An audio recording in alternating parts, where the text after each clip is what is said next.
Shalom Bapak Ibu yang dikasihi Tuhan Yesus Kristus, puji Tuhan. Kiranya berkat dan rahmat Tuhan senantiasa ada bagi kita semua saat ini sampai selama-lamanya. Amin.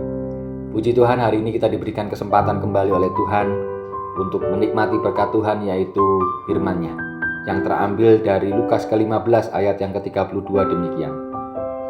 Kita patut bersuka cita dan bergembira karena adikmu telah mati dan menjadi hidup kembali. Ia telah hilang dan didapat kembali. Saudaraku yang dikasihi Tuhan, perumpamaan ini tidak asing bagi telinga kita.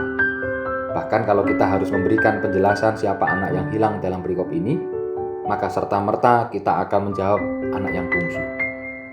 Anak ini sudah meminta sebagian harta ayahnya yang menjadi haknya. Namun setelah diminta, semua ia gunakan untuk memuaskan keinginannya sendiri. Anak ini kemudian meninggalkan rumahnya, ayahnya, juga kakaknya, dan menjadi sesat. Itu sebabnya ia menjadi anak yang hilang. Setelah merasakan beratnya hidup, apalagi sudah tidak memiliki apapun untuk hidup, ia ingat akan bapaknya. Karena menyesal atas kesalahannya, maka ia pun kembali ke rumah bapaknya. Hanya karena kasih yang besar, karena itu anaknya sendiri, bapaknya menerima kembali anaknya yang bungsu. Meskipun sudah melakukan kesalahan, tetapi kasih yang lebih besar melampaui segalanya. Tidak demikian dengan saudaranya yang merasa tidak terima jika bapaknya menerima kembali adiknya.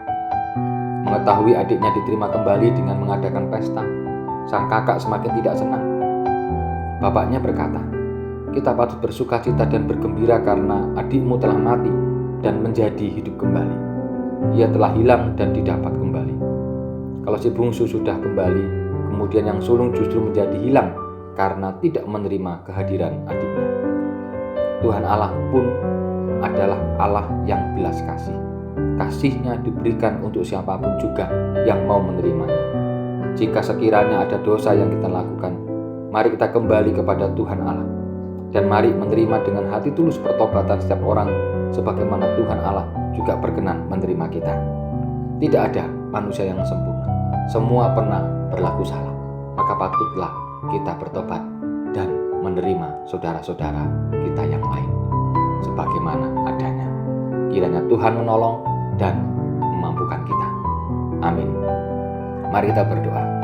Tuhan, tolonglah kami agar kami senantiasa dapat menerima kehidupan kami dan saudara-saudara kami. Kami menyadari bahwa kami adalah orang berdosa.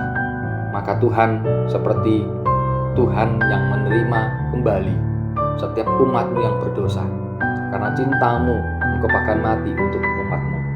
Maka pakailah kami, tolonglah kami, agar kami senantiasa bisa menerima sesama kami, agar kehidupan ini semakin hari semakin dipulihkan, dan sorga terjadi atas dunia kami.